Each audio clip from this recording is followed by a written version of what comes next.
Velasimuni. The Bible, the Sumerian Texts, and the Vedic Scriptures all have closely connected stories, right? Eerily closely connected. You know what I'm saying? It's almost as if they're talking about the exact same shit and whatnot, right?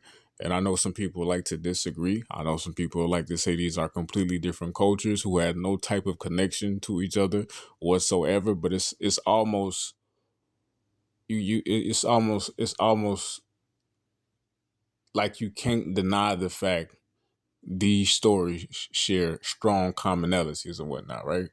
So getting to it, I'm pretty sure most of us are familiar with the story of Noah. You know, Noah, the flood story. God is about to flood the earth. God warns Noah.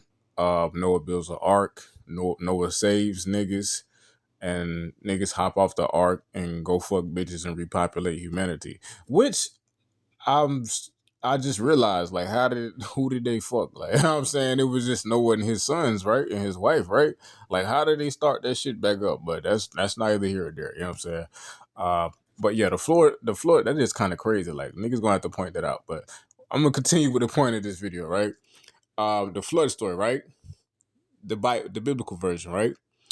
This is the Indian counterpart, or the Vedic story, the Vedic version, whatever you want to call it, right? So Vivaswata Manu, the seventh recurrent of Manu just being version of man, is the progenitor of humanity in the present cycle, forewarned by Vishnu's Matsya avatar of a global deluge, a global flood, right? He built a boat, he saved the Saptarishi, and preserved seeds of all life, repopulating the earth afterwards.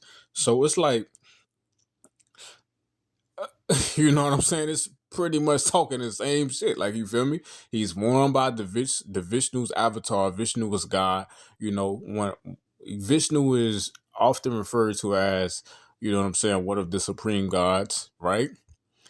So he's warned by the Matsya avatar. He builds a boat, he builds an ark, you feel me? He saves some niggas, and he preserves the seeds of all life and whatnot. He repopulates the earth. That's pretty much Noah's flood story. Just a nigga with a different name, just some different tweaks and some different intricacies about it, but it's pretty much the same fucking story. You know what I'm saying? All I can say is that from the biblical version, they try to point everything as to pertaining to one deity. But what I like about the Vedas and even the Sumerian texts, they make it known that, hey, there are many lesser deities of creation who act under the guise of the supreme, universal, multiversal, omniversal deity, or God, or Purusha, ultimate force, whatever you want to call it, right?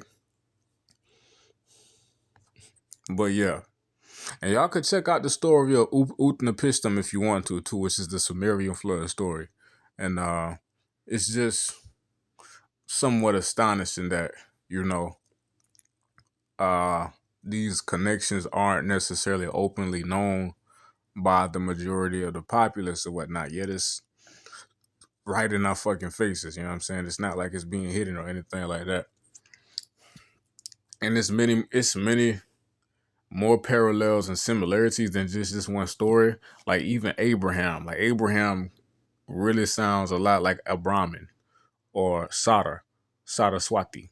You feel me? Like, even that type of connection, worshiping a bull and Shiva's Vara, or Shiva's vehicle being the bull, and it's just different types and forms of synchronicities and ways that all three of these texts kind of line up with each other, point to the same thing. Velocity.